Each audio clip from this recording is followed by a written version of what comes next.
Hello everyone, हम समझेंगे creatinine test के बारे में। क्रिएटिनाइन एस्टिमेशन कैसे करते हैं, तो सबसे पहले हम क्रिएटिनाइन और क्रिएटिनिन के बारे में समझेंगे कि क्रिएटिनाइन और क्रिएटिनिन में क्या डिफरेंट है। उसके बाद हम समझेंगे इसके क्लिनिकल सिग्निफिकेंस के बारे में कि कौन सी कंडीशन में क्रिएटिनाइन जो होता है इंक्रीज़ होगा, कौन सी कंडीशन में क्रिएटिनाइन जो होता है डिक्रीज़ होगा, इसके बारे में पढ़ेंगे।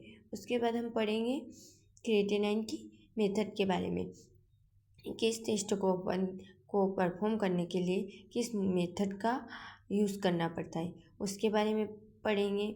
उसके बाद हम पढ़ेंगे कि इसके लिए हम स्पेसिमेन क्या लेते हैं, उसके बारे में हम समझेंगे। फिर हम समझेंगे इसके प्रिंसिपल के बारे में कि इसका प्रिंसिपल किस बेस पे वर्क करता है।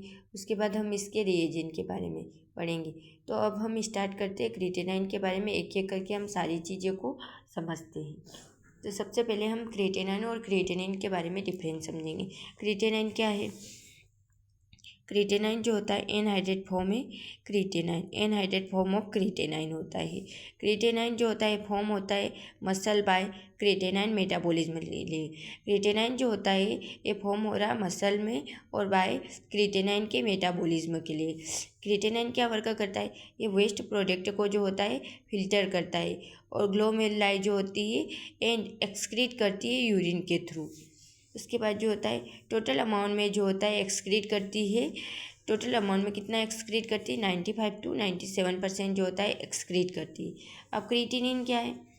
क्रिएटिनिन ऑर्गेनिक नाइट्रोजन प्रोडक्ट है। क्रिएटिनिन जो होता है एक ऑर्गेनिक नाइट्रोजन प्रोडक्ट है। ये जो होता है सिंथेसाइज होता है लीवर एंड किडनी में। क्रिएटिनिन जो होता है सिंथेसिस होता है कहाँ पे? लीवर एंड किडनी में। फाउंड होता है ये मसल में। अमीनो एसिड जो होते हैं लिवर टू मसल में जाते हैं। अमीनो एसिड जो होते हैं वो लिवर टू मसल में जाते हैं। अमीनो एसिड का कन्वर्जन होता है क्रिएटिनाइन फास्फेट में। क्रिएटिनाइन फास्फेट क्या है? क्रिएटिनाइन फास्फेट जो होता है एटीपी प्लस क्रिएटिनाइन है। वेरी स्पेसिफिक टेस्ट है फॉर किडनी के लिए। क्रिएटिनिन जो होता है ये वेरी स्पेसिफिक टेस्ट है, इम्पोर्टेंट टेस्ट है, स्पेसिफिक टेस्ट है ये किडनी के लिए। अब इसकी नॉर्मल रेंज क्या है?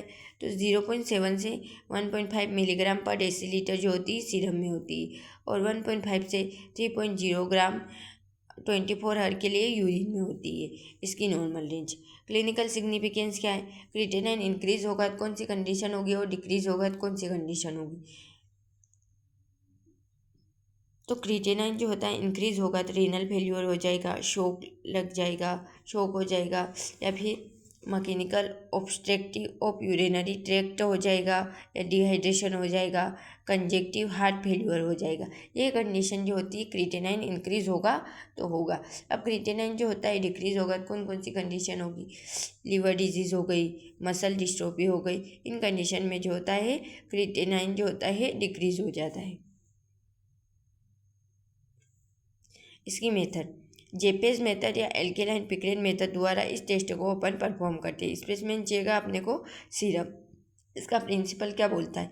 अब इसका प्रिंसिपल बोल रहा है creatinine serum plus picric acid जो होते हैं एल्केलाइन मीडियम में जो होते हैं रिएक्ट करते हैं क्रिएटिनाइन पिक्रेट कॉम्प्लेक्स बनाते हैं, जिससे जो होता है कौन सा कलर शो होगा? रेड ऑरेंज कलर या रेडिश ऑरेंज कलर जो होता है शो होता है। इसका प्रिंसिपल है। रिएजेंट कौन कौन से चाहिए? अपने को सोडियम टंगस्टेट एसिड चाहिए और सल्फ्यूरिक एसिड चाहिए। Thank you.